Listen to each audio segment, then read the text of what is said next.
وہاں پر نہ کوئی لنگڑا ہوگا نہ لولا ہوگا نہ کوئی بچہ ہوگا بلکہ ساروں کی پوری بھرپور جوانی ہوگی. اور بتایا گیا کہ مردوں کا ایسا معلوم ہوگا کہ پورے شباب کے اندر وہ ہے اور ان کے شباب میں ہر لمحہ بجائے اس کے کہ بڑھاپے کی طرف مائل ہوں شباب کے اندر تازگی اور نکھار بڑھتا جائے گا. کیا جہنم کے اندر بھی اسی طرح کے لوگ سزا پائیں گے؟ وہاں بھی میدان محشر میں تو اسی پر ہم قیاس کر سکتے ہیں.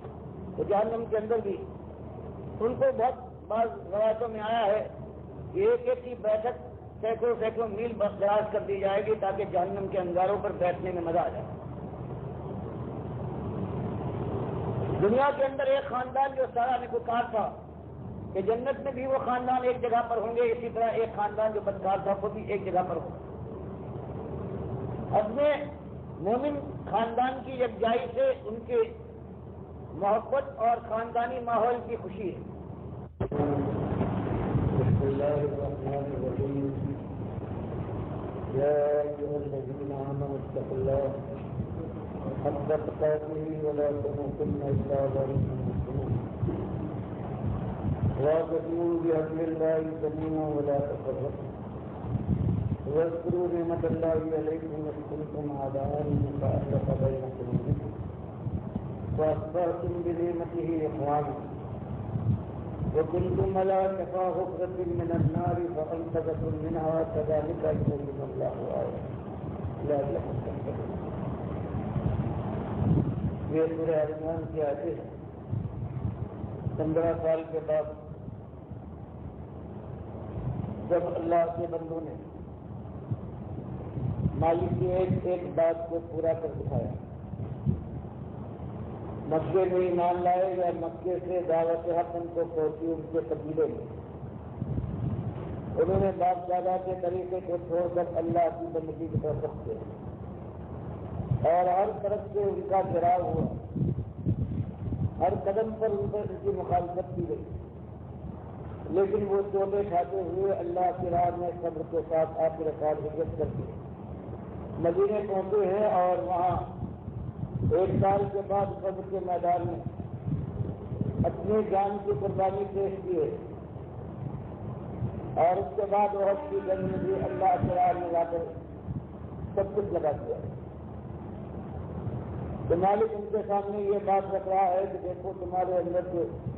ایک عظیم شان تبدیلی آئی ہے اور تمہاری ساری حالت بالکل بدل گئی ہے. اس سے 10 سال پہلے کا جو تمہارا مدینہ تھا اس کو اپنے خیال میں لاؤ کہ تم ایک ہی باپ کی اولاد تھے اور تو خزرج کے لوگوں، لیکن دشمنی کا یہ عالم تھا کہ کوئی زمانہ ایسا تمہارے اوپر نہیں گزرا ہے کہ ایک دوسرے کے خون کے پیسے نہ ہو. میں نگاہ پر جاتی تھی تو تمہاری آنکھوں میں خون کرا، تمہارے اندر مشترک دین تھا اللہ کے علاوہ، تم شرک پر جمے ہوئے تھے، تمہارے معبود تھے اور اسی طرح سے ان کے سماجن کا تمہاری جنگ تھی ان کے معبود، اور زندگی تمہاری یہاں تک تنگ ہو گئی تھی کہ آخرکار آگے جا کر تم نے یہ طے کیا تھا کہ ایک شخص کو ہم اپنا بادشاہ بنا لیں اور دونوں قبیلے کے افراد اس کو تاج پہنائیں، اس کو اپنا بادشاہ مان لیں اور اس طرح سے یہ جو خون خرابہ ہو رہا ہے یہ ختم ہو جائے. فرمایا کہ تمہاری حالت تھی لیکن اللہ نے کس آسانی کے ساتھ جیسے آب ہاتھ والے نسخے سے تمہاری اصلاح فرمائی ہے کہ اللہ کے دین کی دعوت تم تک پہنچی اور تم دونوں نے قبول کر لیا. اس سے پہلے تمہاری حالت تھی وہ کس طرح سے بدل گئی. تمہارا حال یہ تھا کہ ایک دوسرے کے خون کے پیاسے تھے. تو اللہ کا بھائی نقلے بھی تو تم بھی ایمان لے آئے اور تمہارے دشمن جن کو تم پہلے دشمن سمجھتے تھے وہ بھی ایمان لے آئے. اب اتفاق ہو گیا ہے اللہ کے اوپر، اللہ کی بندگی پر اللہ کے دین پر اللہ کے رسول کے آخری رسول ہونے، اور ایک بات کے اوپر جو کچھ ہونا ہے وہ یہاں نہیں بلکہ آخرت میں قیامت کے دن اللہ کے فیصلے کے بعد ہونا ہے۔ اس ایمان کی برکت سے حال یہ ہو گیا کہ تم ایک دوسرے کے بھائی بن گئے، اب وہ دشمنیاں ختم ہو گئی خواب و خیالوں دماغ کے کنارے کے پاس کھڑے ہوئے تھے۔ ایک طرح ایسا تھا اس دنیا میں بھی برباد ہو رہے تھے اور اس کے بعد ہمیشہ کی بربادی تمہارا انتظار کر رہی، لیکن اللہ نے تم پر رحمت فرمائی اور ایمان کے ذریعے سے تم کو بھائی بھائی بنا دیا۔ تو سارے فساد جو آپس میں ہو سکتے ہیں، ساری دشمنیاں اگر ختم ہو سکتی ہے تو اس طرح سے اللہ کے دین کی صحیح دعوت اٹھے، بتانے والے بھی اللہ کی بندگی کا نمونہ پیش کرے اور جو ان کی بات کو مانتے ہوئے ان کے ساتھ ملتے جائے وہ بھی اللہ کی بندگی کا دم بنے اور اللہ کے رسول صلی اللہ علیہ وسلم کی طرح ان کی سنت کے مطابق اپنی زندگی گزارنے لگے تو یہ آپس کی ساری دشمنیاں ختم ہو جائیں گی اور ایک ایسا گروہ اللہ پیدا کرے گا کہ جو باطل کے مقابلے میں جم کر کھڑا ہوگا، خیر کو پھیلائے گا اور برائی اس کے ذریعے سے اس دنیا میں ختم ہو جائے گی۔ تو یہ بات تھی کہ جب ایمان دل میں اتر جائے تو پھر دشمنیاں ختم اور دوستی پیدا ہو جاتی۔ اسی کو بیان کیا اللہ کے نبی صلی اللہ علیہ وسلم نے، اور بیان کرنے والے وہ ہیں جو ہجرت کے 7 سال کے قبل گزرے ہیں، یمن سے آئے ہیں، ایمان لانے کے بعد وہ بیان کرتے ہیں ابو موسیٰ اشعری رضی اللہ تعالیٰ عنہ کہ قال رسول اللہ صلی اللہ علیہ وسلم المومن للمومن کالبنیان یشد بعضها بعضا، کہ اگر کئی دونوں میں ایمان دل میں اتر جائے تو اس کے بعد پھر مومنوں کے اندر یہ انقلاب پیدا ہو جانا چاہیے کہ دشمنی، خود غرضی، نفسا نفسی کے بجائے ان کے اندر اس طرح سے بھائی چارہ ہو جائے، ایسا میل ملاپ ہو جائے، ایک دوسرے سے ہمدردی اور انتظاری اس طرح سے پیدا ہو جائے جیسے کہ ایک عمارت ہوتی ہے تو اس کا ایک ایک پتھر یا ایک ایک چیز، کیونکہ ایک عمارت کی وہی اس لیے آپس میں ان کا تعلق یہ ہوتا ہے کہ ایک دوسرے کی مدد کرتے ہیں، جڑے رہتے، اور اس طرح سے جب عمارت کی یہ اینٹیں اور پتھر جب گر جاتے ہیں تو ایک بنیاد مرکوز بن جاتی ہے کہ عمارت پھر اچھی جگہ سے نہیں ہلتی، حوادث کا مقابلہ کر سکتی ہے۔ اسی طرح سے بیان کیا کہ جب تم اسلام کی عمارت کے تم سارے ایمانداروں اسی کے ٹکڑے ہو، اسی کی اینٹیں ہیں، اسی کے پتھر ہو، تو تمہارے لیے بھی لازم ہے کہ ثابت کر دو کہ تم سچے مومن ہو اور اس لیے اپنے مومن بھائی کے ساتھ تمہارا رشتہ محبت کا، مروت کا، رحمت کا، ایثار کا اور اپنی جان جو نجاور کرنے کا ہونا چاہیے۔ اگر یہ ہے تب تمہارا ایمان معتبر، ورنہ اگر تم یہ نہیں کرتے بلکہ نفسا نفسی ہے اور سب سے پہلے اپنی ذات کو ترجیح دیتے ہوئے اپنے بھائی کا خیال نہیں ہے تو یہ سمجھ لو کہ تم ایمان کے معاملے میں بچے نہیں ہو بلکہ تمہارے اندر بڑی خامیاں ہیں، اور ایسے لوگوں سے جو ایمان اور اسلام کی عمارت بنے گی بہرحال اس میں کمزوری ہے، وہ کسی وقت وہ گر سکتی ہے، اس کے اندر سایہداری نہیں ہے۔ اور اس کے بعد نبی صلی اللہ علیہ وسلم نے شب کا بینا عطا دیے، پھر اپنی دونوں ہاتھوں کی انگلیوں کو ایک دوسرے میں ڈال کر دکھایا کہ اس طرح سے مسلمان کو ایک دوسرے کا ساتھی اندر غمگسار ہونا چاہیے۔ اسی چیز کو دوسرے صحابی ہے نعمان بن بشیر، اور یہ ایسے خوش قسمت ہیں کہ یہ خود بھی صحابی ہے تمکن تھے اللہ کے نبی صلی اللہ علیہ وسلم کے زمانے میں، اور ان کے والد بشیر رضی اللہ تعالیٰ عنہ یہ بھی صحابی ہیں، اس لیے ان کے لیے رضی اللہ عنہما کہا گیا۔ ایک ہو تو ادب، اور ایک سے زیادہ ہوں، دو ہوں تو عنہما، اور بہت سے ہوں تو عنہم کرتے، عربی کا فائدہ ہے۔ جیسے اللہ کے نبی کا سب نے فرمایا مثل المؤمن فی توادہ وتراحمہ وتعاطفہ مثل الجسد، وہ لوگ جو ایماندار ہیں ان کی مثال آپس کی محبت میں، آپس کی رحمت اور حسن سلوک میں، آپس کی تعاطف میں، عطف کے وقت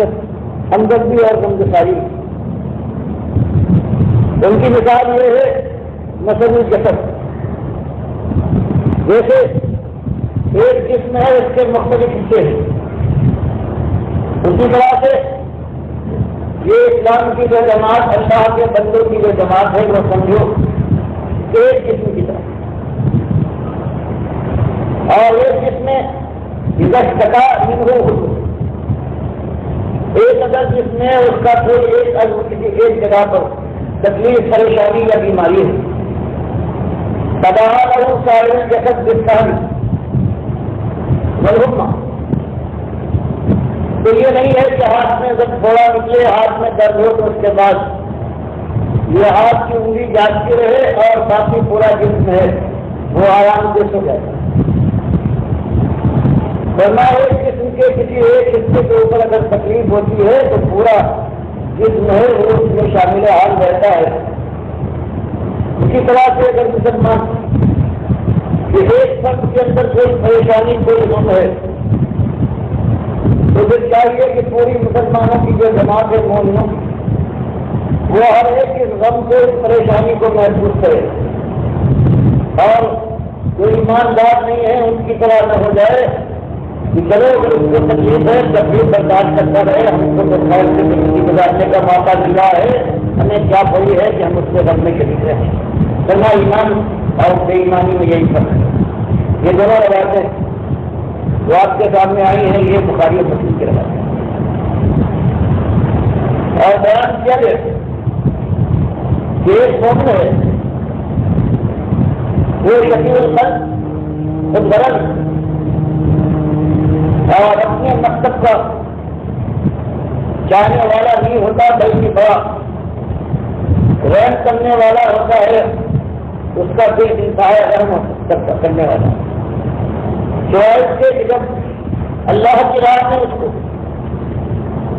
باطل کے مقابلے میں اترنا پڑے اور جب تک نوبت پہنچ جائے اس وقت مجبوری ہے، ورنہ وہ انتہا رحم دل ہوتا ہے۔ اور اسی لیے نبی صلی اللہ علیہ وسلم نے یہ جریر ابن عبداللہ البجلی رضی اللہ تعالیٰ عنہ جب رسول اللہ صلی اللہ علیہ وسلم نے فرمایا من لا یرحم الناس لا یرحمہ اللہ، رواه البخاری و مسلم، کہ جو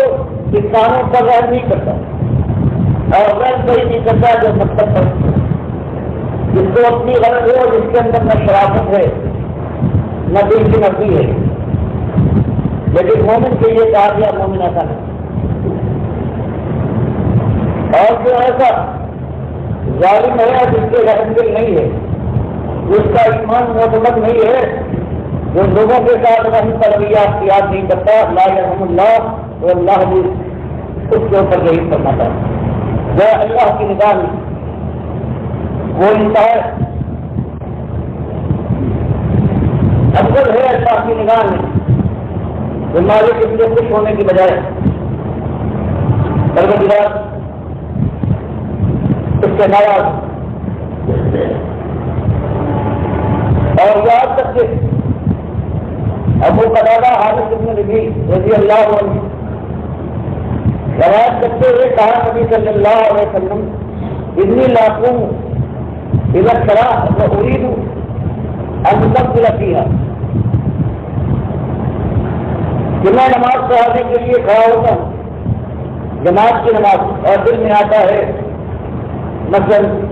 یہ فجر کی نماز ہے، اس میں لمبی قرات تو عزم و پکار شدید، اور پھر دل میں سنتا ہوں کہ کوئی بچہ ہے جس کی ماں جماعت میں شامل ہے اور وہ کہیں رو رہا ہے آواز کے ساتھ، یہ سننے کے بعد کی صلاتی کراہی ان اشد والا امی روا البخاری، تو میں اپنی نماز تک کو مختصر کر دیتا ہوں اس خیال سے کہ اگر لمبی نماز پڑھاؤں گا بچہ روتا رہے گا، اس کی ماں پریشان سے پریشان پر ہوتی رہے گی، اس لیے میں نماز تک کو دیکھتی محبوب میری آنکھوں کی ٹھنڈک ہے۔ تو یہ بتایا جا رہا ہے کہ مومن تو عجیبی مخلوق ہے آج کے لحاظ سے، آج اس کا تصور نہیں ہے، آج تصور تو یہ ہے کہ جو خود غرض ہو اپنے فائدے کے اوپر ساری دنیا کے نقصان کی پرواہ نہ کرے۔ اگر ساری دنیا میں آگ لگ رہی ہے تو کچھ پرواہ نہیں ہے، اگر اس کو اور اس کے بال بچوں کو فائدہ پہنچ رہا ہے بالکل ہر طریقے سے جانتے ہوئے، تو دوسری بات خدا نہیں ہے، خالص دنیا ہے، یہی دنیا خالی ہے، اس لیے آج انسانیت کا یہ عالم ہے، ایمان اس سے ناپید ہو جانے کے بعد ہمیشہ بھی ہوتا ہے۔ تو اس کا علاج یہ بھی ہے کسی کو پکار کیا جائے اور کتابوں میں اخباروں میں اس کے خلاف آواز اٹھائی جائے، اگر اٹھائی جا رہی ہے سارے لوگ، لیکن اسی وقت اس کی اصلاح ہو سکتی ہے کہ وہی ایمان کی دعوت سے اور اللہ کے بندوں کو صحیح معنوں میں اصلاح کی طرف بلایا جائے، اللہ کی بندگی اور قیامت کے ڈراوے سے ان کو ہر وقت ہوشیار رکھا جائے۔ پھر اللہ کی کتاب اور اس کے رسول صلی اللہ علیہ وسلم کے فرمودات ہیں وہ آتے رہے، اور معمولی سے بات کو بھی قرآن و حدیث کے ذریعے سے نگاہوں میں کے سامنے لایا جائے، اور بڑی اور اس سے بڑی بات ایمان کی بات ہے، اس کا تو بڑا حق ہے۔ اسی لیے اللہ کے نبی صلی اللہ علیہ وسلم یہ بتا دیا ہے کہ جب کوئی ایسا ہے کہ مومن کے حق کو مارتا ہے اور اس کا حق ادا نہیں کرتا، تو وہ چاہے بنیادی لحاظ سے جتنی حیثیت والا کیوں نہ ہو، لیکن وہ فقیر ہے، وہ محتاج اور مسجد ہے، چاہے وہ ایماندار بھی ہو، چاہے وہ بغیر نماز بھی کرتا ہو، اور اس کے لیے بھی خطرہ ہے کہ ہو سکتا ہے کہ ایک مدت تک جو کم اور زیادہ ہو سکتی ہے اس کو جہنم کی آگ میں جھونک دیا جائے، اور پھر جب اس کے گناہ جل چکے ہوں تب اس کو باہر نکالا جائے۔ بخاری کی روایت بھی یہی ہے، تفصیل یہ مسلم کی روایت میں ہے کہ نبی حسن ہم ایک دن کہتے ہیں، ابو ہریرہ رضی اللہ تعالیٰ عنہ کی روایت ہے کہ قال کہا نبی صلی اللہ علیہ وسلم نے اتدرون من المفلس، کہ میرے ساتھیوں تمہیں خبر ہے، بتا سکتے ہو کہ مفلس کسے کہتے ہیں؟ قالوا صحابہ نے جواب دیا المفلس فینا من لا درہم لہ ولا متاع، یہ اللہ کے نبی صلی اللہ علیہ وسلم ہمارے یہاں مفلس وہ سمجھا جاتا ہے جس کے پاس نہ تو مال ہو درہم کی شکل میں، نہ سال و سامان ہو۔ تو خاص یہ سننے کے بعد اللہ کے نبی صاحب نے فرمایا اصلی مفلس میری امت کا وہ ہے، ان المفلس من امتی من یاتی یوم القیامت بصلاۃ و صیام صدقہ، میری امت کا مفلس وہ ہے جو اس نے دنیا میں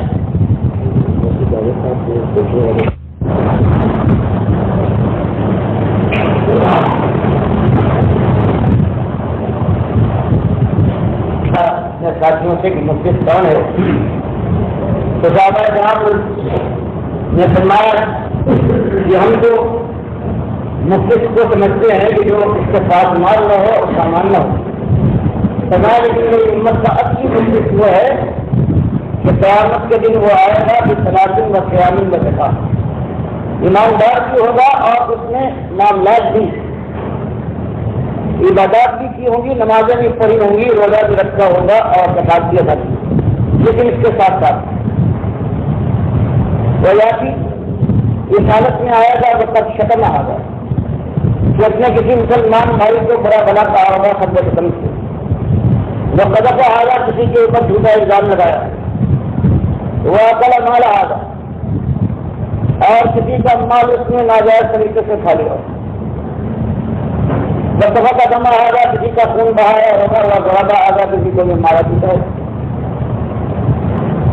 تو یہ حضرت مومن بھی ہے،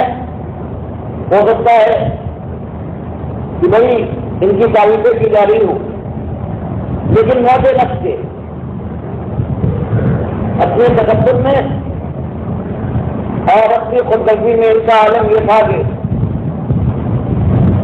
حدوں کو توڑنے والے تھے اور مسلمانوں کو کمزوروں کے ساتھ یہ ظلم کرنے والے تھے۔ تو فرمایا کہ وہاں اللہ فیصلہ کرے گا اور اس کے دربار میں مال و دولت کا معاملہ تو نہیں ہے،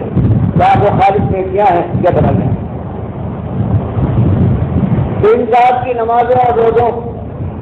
اور زکات اور ان کے ایمان کی جو نیکیاں تھی، ان نیکیوں میں سے جن کو انہوں نے ستایا تھا جو فریبادی اور مستفید بن کر آئے گی، فیوتا ہوگا من حسناتی و ہوگا من حسناتی، تو پروردگار ان کی نیکیوں میں سے جن کے اوپر انہوں نے دنیا میں ظلم کیا تھا تو وہ فریاد کریں گے کہ ان کی نیکیوں میں ان کے ظلم کے عین مطابق اپنی نیکیاں لے کر مالک ان سے